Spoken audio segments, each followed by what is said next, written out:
سلام دوستان عزیزم. میدونم که این روزها حال دل هیچ کدوممون خوب نیست.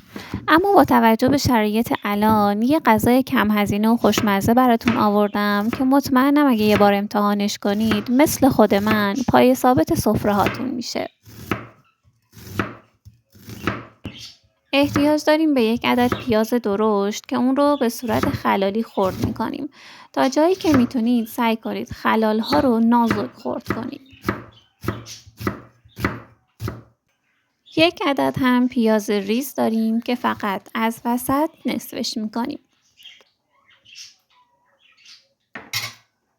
حالا پیاز درشتی که خلالی خرد کرده بودیم رو به تابه‌ای که داخلش کمی روغن از قبل ریختیم و داغ شده اضافه میکنیم و میذاریم که با شعله کم حسابی پیازهامون سرخ بشن و نرم بشن. حالا یک بسته جگر مرغ داریم که اونها رو میشوریم و به یک قابلمه آب در حال جوش اضافه میکنیم. نیازی نیست که جگرها رو خرد کنید. حالا بعد از اینکه دوباره آب به جوش اومد اجازه میدیم تا جگرها 15 دقیقه داخل آب در حال جوش بمونن. توی این زمان هم مدام کفی که روی آب جمع میشه رو میگیریم. لطفاً کانال رو سابسکرایب کنید و نظرتون رو راجع به این آموزش برام بنویسید. و اگه دستور غذای خاصی هست که دوست دارید آموزشش رو توی کانال ببینید خوشحال میشم بهم بگید.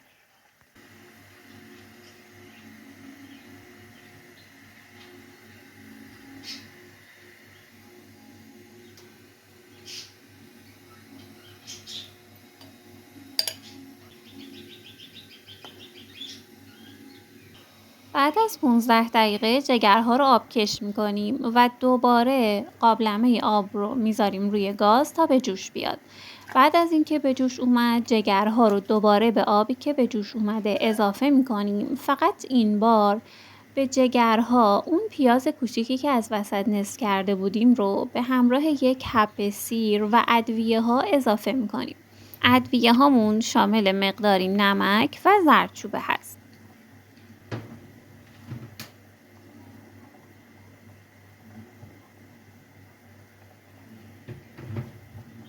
البته راز خوشمزه شدن این غذا اضافه کردن مقداری جوز هندی هست. حالا دوباره بعد از اینکه آب به جوش اومد اجازه میدیم که 15 تا 20 دقیقه جگرها همراه با این مواد بجوشن و بعد اونها رو آب کش میکنیم.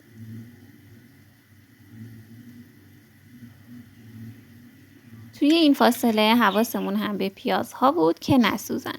پیازها که به این مرحله رسیدن حالا یک قاشق غذاخوری رو به گوجه فرنگی رو به همراه مقداری زردچوبه و فلفل سیاه به پیازها اضافه میکنیم و چند دقیقه دیگه پیازها رو همراه با این ترکیبات تفت میدیم تا خامی ادویه هامون گرفته بشه و رنگ رب باز بشه.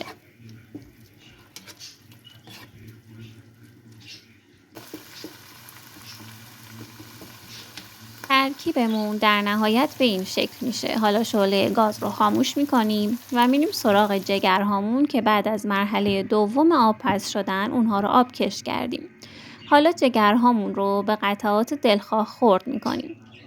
بهتره که اونها رو یا به این شکل به صورت خلالی های باریک برش بزنید و یا اون رو کاملا به صورت نگینی ریز خرد کنید.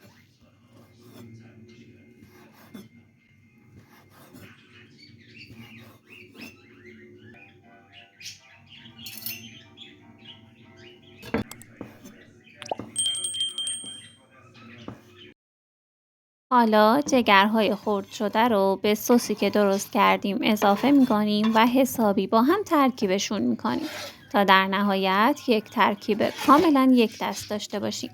حالا اینجا نمک غذا رو تنظیم میکنیم.